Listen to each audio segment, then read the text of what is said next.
but I was always like drawn to the kitchen. And one night I got my opportunity. One of the cooks that were there, the pressure was just so crazy, like so immense, and he walked off the line in the middle of the shift. So I was running food at the time, and the owner comes running back, and she's like, "Hey, like I have a full dining room. I need someone to cook. You get on the grill."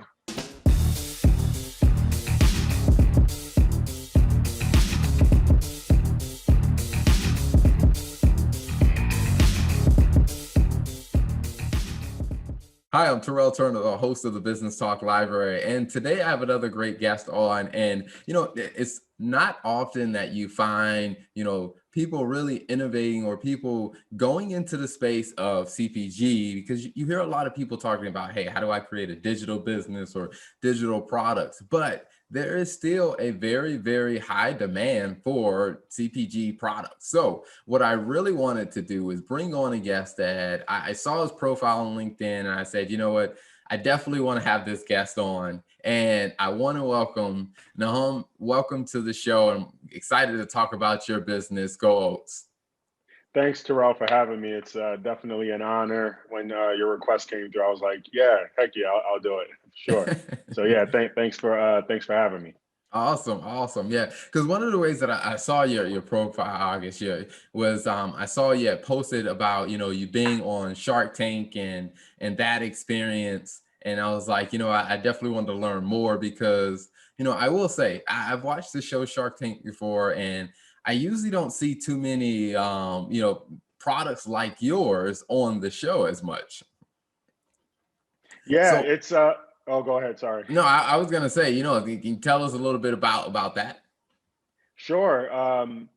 Well, from the beginning, or being on the show. I guess more of just that just that that your experience with your type of product being on the show.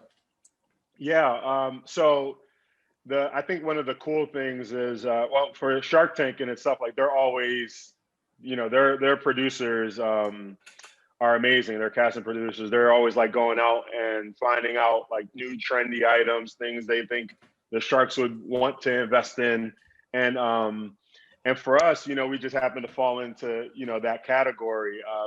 Go Oats is a product I created back in 2015, just as a request from my job being a chef.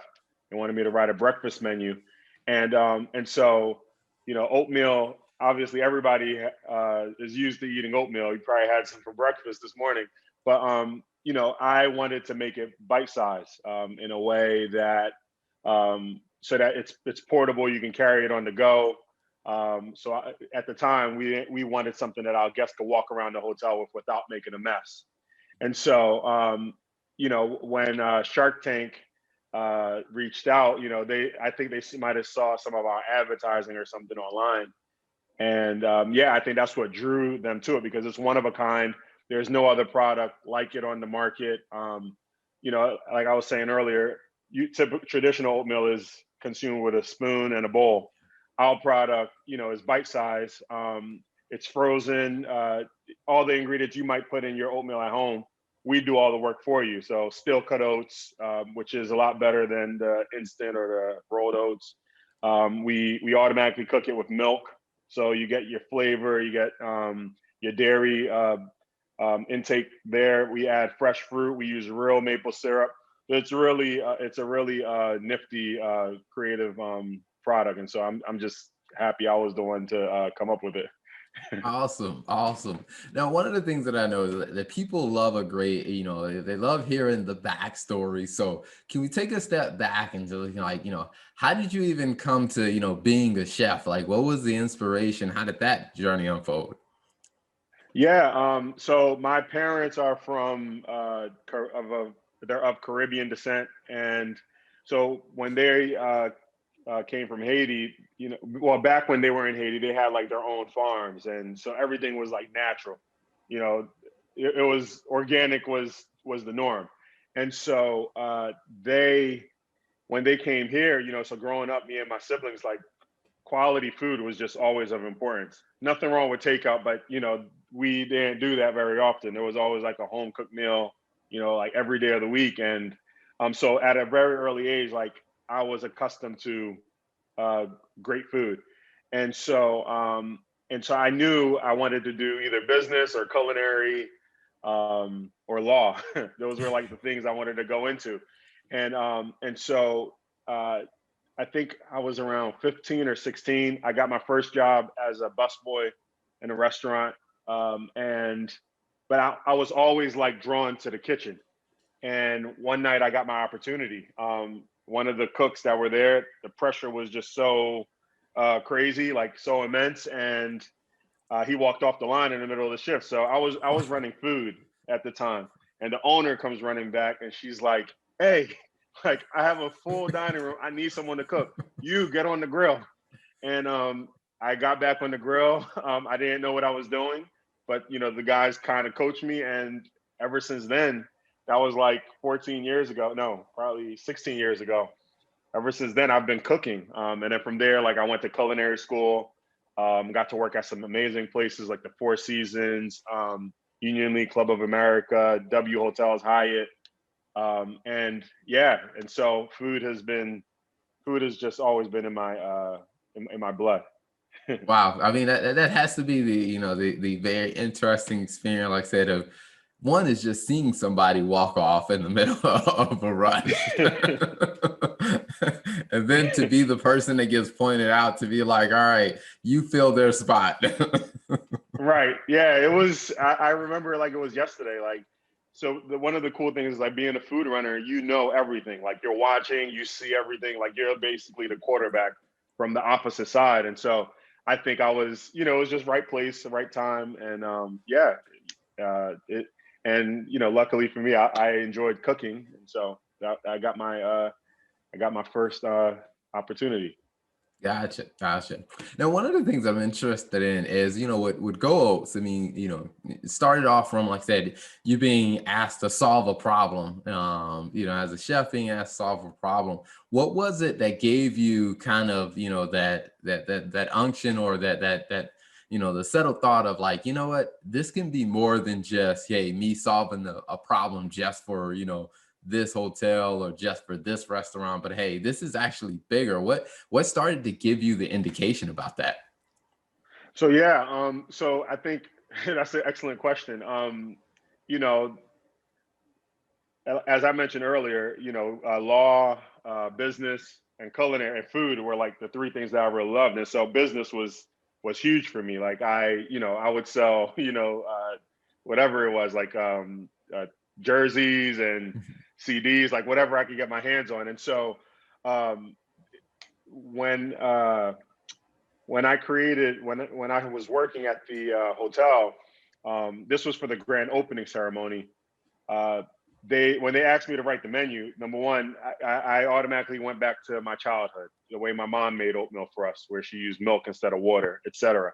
But the cool thing is that you chefs, like that's our job. Like our job is to create amazing food. That's why I went into the field, to make people happy, to feed folk. And so after I created this, it was in February, we launched it. Everyone went bananas over it. And there was just something, I think it was my boss at the time, Bradley. He said to me, he said, and I respect him like so much. And he said, this is like freaking amazing. I'm upset I didn't think of this. And so like for me, like that, I was like, okay, cool. Like I could respect that. And a few months, because it was a brand new property, so I wanted to figure out the job first. But then like 6 months later, like I just couldn't shake it. I couldn't shake the idea. And then what capped things off was my boss was like, hey, we're having another event. You should make those oatmeal things you made 6 months ago. And I think that's when I was like, you know what? I'm going to, like, there's something like this would be great for kids. This would be great for moms. Um, like busy folk on the go. Like that's when like all the pieces started to come together. And I was like, I'm going to launch this full time. And then I just jumped in. Nice. So I'm curious as to what that journey was like so far. I mean, with, like I said, going from, having a product that you see, you got your product market fit. I mean, you tested the product, I'm sure you've made tweaks along the way, but what has it been like kind of building an actual business around, this amazing home run product? Yeah, I mean, well, for one, the chef field, for being from a coming from being a chef to running a manufacturing plant and starting a CPG brand, two complete different um, you know, ends of the spectrum. Like yeah, there's some skills that are transferable, but like from the kitchen perspective and the recipes, like I hate using recipes. So that was like the biggest, change for me because like usually it's a little bit of this, a little bit of that. You just cook. It's from the heart. And so I had to force myself to write down a recipe and replicate it and do it 100 times. But from the business perspective, yeah, I figured it. You do research, you Google, you talk to other people in the industry. Like I reached out to a lot of folk that already had brands that were in the $10 million in sales, $5 million in sales, and like I just harassed them and stalked them and like I'm starting out, can you give me any tips, can you give me any, and but for a lot of them it took a while for them to get back to me, like in some cases months. So in the meantime, you just start, like I got packaging done. I looked at all the rules and regulations. Obviously I couldn't make the product from home. I had to get into a commercial kitchen, so got all that stuff taken care of. Figured out the packaging and the nutritional label, and yeah, really little by little, you just from trial and error. Like our first packaging, just it was like so bare bones. We actually ran it on social media the other day, like how it started and how it's going. But we didn't know. I didn't know a whole lot then, and I'm just learning as we go. And yeah, just kind of like figured it out. I had friends come around me and support, financially, and just like pour into the dream, pour into the vision. And eventually, as you continue going along, like you get smarter, you ask more questions, you slow down a little bit. Mhm. So Gotcha. Awesome. So now when you talk about, the running the manufacturing side, like I said, the getting the recipe solid, now you're starting to create the product on a larger scale. So where can people go to find the product? So yeah, so the product's available online, for sure. You can order a 4-pack or 8-pack through our website. It ships frozen. But if you are in the DMV area, or there's 7 states, just go to our website and there's a store locator. But there's about like 7 to 9 states right now. Whole Foods carries our product. Gelson's is about to start carrying our line. They're out of California.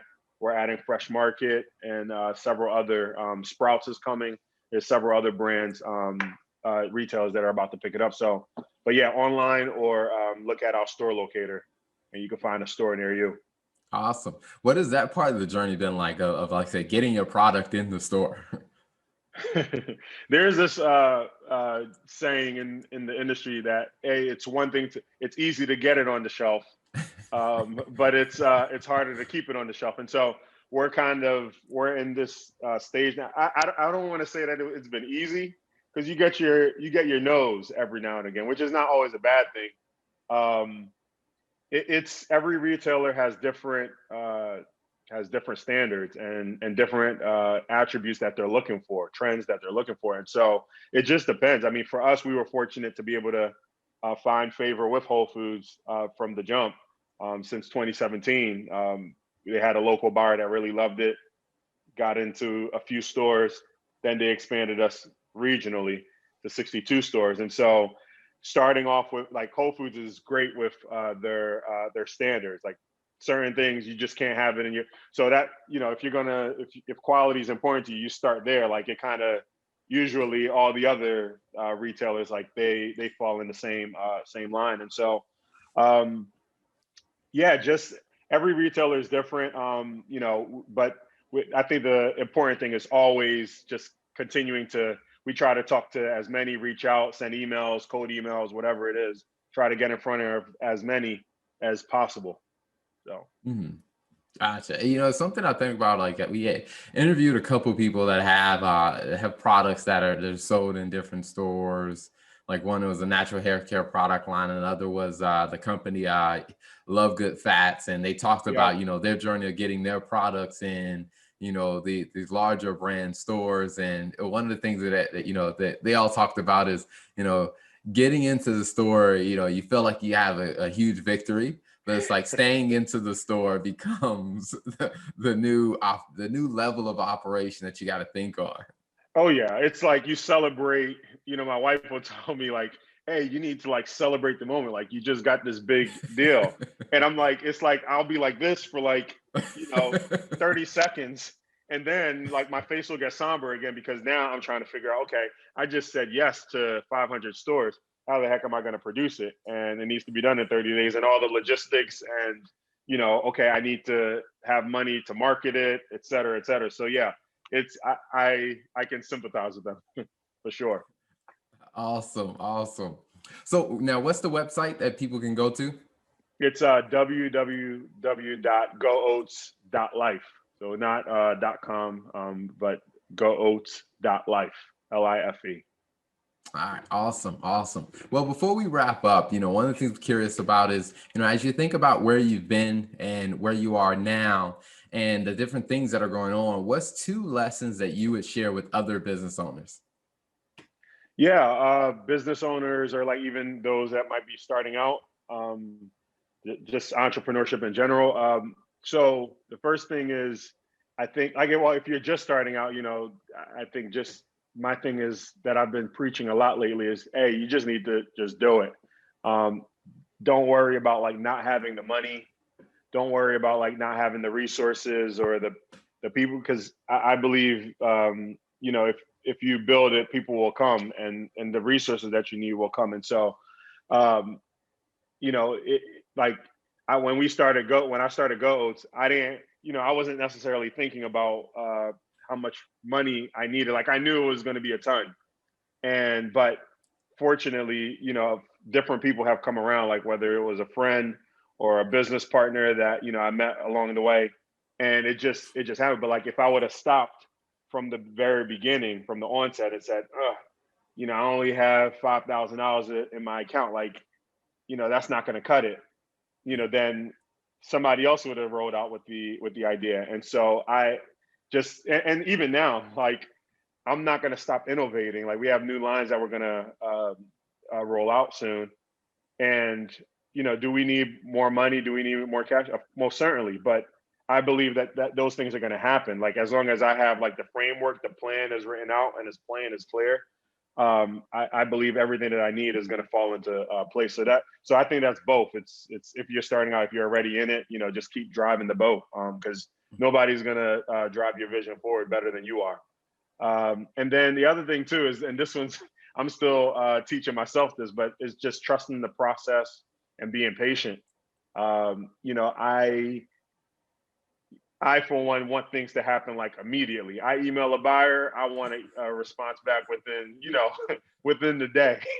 And at the end of the day, it's like, listen, they got so many a gazillion other things that they have going on, and so you know when they get back to you, I'll be just fine. But that's on a lighter side. But yeah, just being patient and trusting the process, believing in what you're building.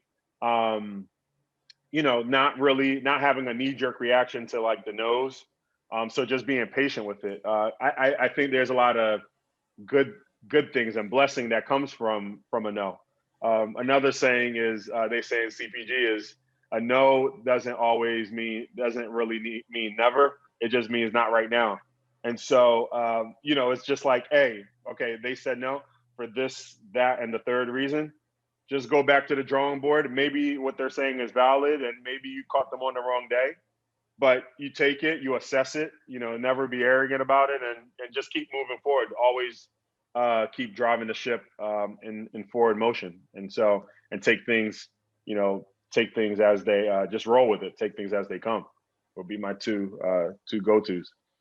Awesome. Well, thank you so much for coming on the show. I love hearing your story and sharing about your journey and also the product so people can learn more about the product and they can, you know, order it online or go if they're fortunate to find it in the store near them, they can definitely pick up the product. So thank you so much for coming on. Of course. Thank you for having me. Thank you for tuning in to the Business Talk Library. If you like our content, be sure to follow us on social media. And if you want to see more of our exclusive content, you can subscribe and become a member on patreon.com/Business Talk Library. Hey, the Business Talk Library is the place where business makes sense.